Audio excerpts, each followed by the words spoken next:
My name is Fortunate Akuchinyere Ephraim. I'm here to testify of what the Lord has done in my life. Few months to my final exams in 2021, I got involved in an accident that kept me bedridden for 5 years plus. I sustained internal head injury.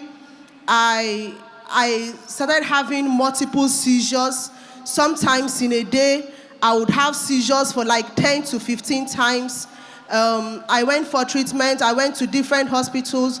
Hospitals rejected me. From Aba, I went to Owerri and all that. And after a while, I began to get myself. 2 years later, while I was taking my bath in the shower, I fell down in the bathroom and hit my head again. From there, I started having very severe headaches to the point that if you dip a big towel in a cold water and place it on my head, it will dry up. I couldn't close my eyes. My eyes were always bulging, like so wild. That was how severe the headache was. And I kept on having seizures. Sometimes I would have seizures to the point that I would begin to use my head to smash on the wall. I would begin to use my hand to smash on the wall, hurt myself from seizures. Sometimes I would have seizures to the point that my mouth would twist to the back of my neck like that. That was how bad it was. And while I was about recovering again for the third time, I got discharged from the hospital and went back home. While climbing down the stairs, I fell down on the staircase again. And then after that falling down, I had issues with my spinal cord. I couldn't walk on my own. I couldn't stand. I couldn't bend. I lost my memory. That's all of this final year accident, bedridden for 5 years. 5 years. They diagnosed me of partial amnesia. They diagnosed me of epilepsy. They said there was a fluid in my head. I had an injury between my skull and my brain, and that blood from the injury had covered a part of my brain, and that I needed to go for a head surgery where they were going to open up my head and bring out my brain. But I refused to go for that surgery because the doctor told me that it's a 50-50 thing, that if I go for the surgery, that it's either I don't survive or I would not just be okay. So I refused to go for that surgery.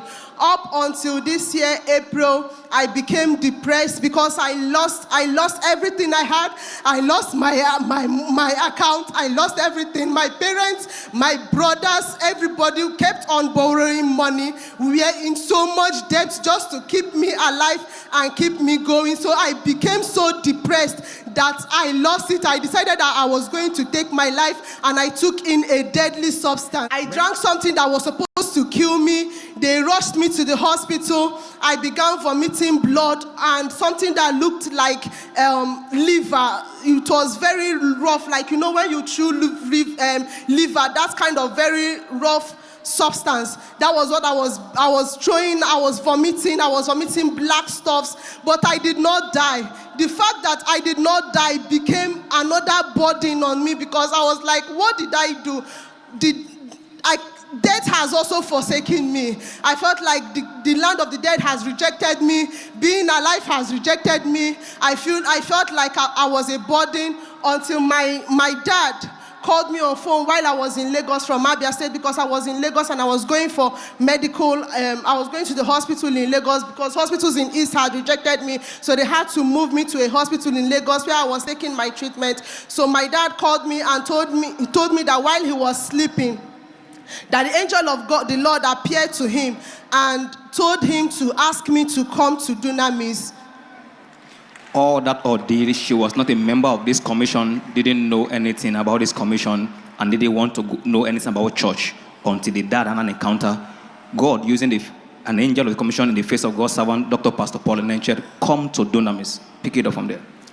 So I refused to come to church. I told him I was not going anywhere. They begged. They had to do a lot of pleasing and convincing to get me here. I got into Abuja on the 28th of April this year, and on the 29th of April, I came for, that was on a Wednesday, I came for the midweek service. I came into the church premises around past 3 p.m. and I was just walking around the church, very, very confused, asking myself what I'm doing here. I just want to die and rest. So I just managed to stay with my younger sister that was with me. So while the service was going on, I was sitting somewhere at the back and I was just crying. I cried from the beginning of the service till the end of the service. I couldn't pray, I couldn't sing, I couldn't even listen to what the pastor was saying. My heart was so full, I just kept on crying. But by the time I got home, the first testimony was that I felt like a burden went out of me. I became excited. I just said when I got to my hotel, because I lodged in a hotel somewhere around Lugbe. So while I was in my hotel room, I started dancing, I started singing. I was just unusually happy and excited. So I called my parents, I told them that I'm very happy. I don't know what's going on, but I'm super excited. Even though I was having severe headaches, I was in pain, but I was just happy. For somebody that has been depressed for a very long time, even to the point of taking a deadly substance, I was just too excited. So the next day, on Thursday, I came into the premises. I wanted to come in here, but they said I can't come in. So fast forward to the healing and deliverance service. So I had to go to the prayer garden. I sat down at the prayer garden and I was just there. All of these things, I would just go there. I just went there and sat down. I was not praying. I just stayed there and I was crying. Then the next week, Tuesday, healing and deliverance service, I was sitting down somewhere there where other sick people were. I just sat down there. When the senior pastor asked us to come out, those that are sick and all that, I refused to come out. I just sat down there. I was looking all confused. And then he said that we are going to dance for 3 minutes. That while dancing, that God is going to heal us. So reluctantly, I stood up and began to dance because seriously, I had lost all hope in God. I was no longer praying. For somebody who has been a chorister from the age of 7, for somebody who was baptized at the age of 12 and has been with God, for somebody who went to the university and was tagged a triangular student. That was what I was being called, because I would go from my class to lodge, from lodge back to church. I lost hope in God. So reluctantly, I stood up. I felt like God had failed me. I stood up and I began to dance. So while I started dancing, I felt like the bones in my spinal area began to crack. I was just hearing this kind of cracking sound in my spinal area, and I was so confused. So because of that, it encouraged me to dance more. I kept on dancing, and by the end of service that day, the spinal injury had disappeared. I was able to jump. Hey! I could do things that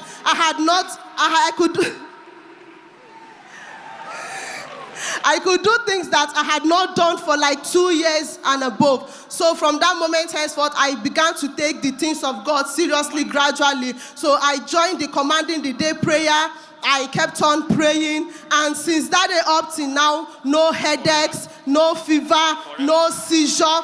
Even when the devil tried to attack me again during the midday fast, I joined the midday fast, and on the 4th day of the fast, I started having seizures. My mom asked me to eat and take my medications. I told her that this is the devil and I am not going to eat and I'm not going to take my medications. If the seizures want to kill me, it should kill me. That I'm going to do the fast the way I should do it, 6 to 6 for the complete 7 days. And by the grace of God, I did it, and I registered because I wanted to keep on with my spiritual life, keep up with the knowledge of God. I had to register to become a student of Dunamis School of Ministry, and I was inducted on Saturday to the glory of God. I say, may God receive all the glory and honor forever in the name of Jesus. All pain gone, headache gone, spine corrected, depression left forever, and she's come to give God praise for that total healing.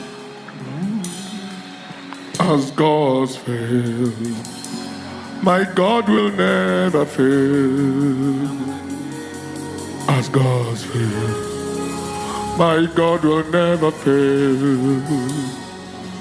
The same yesterday, today and forever. As God's fail, my God will never fail. As God's fail, my God will never fail. Oh no, as God fail, my God will never fail. It's the same yesterday, today and forever. As God fail, my God will never fail. As God fail, my God will never fail. As God's fail, my God will never fail. The same yesterday, today and forever. To every devil who cares to hear, our God will never fail. You are too faithful to fail, too dependable to deceive. Thank you, Adonai.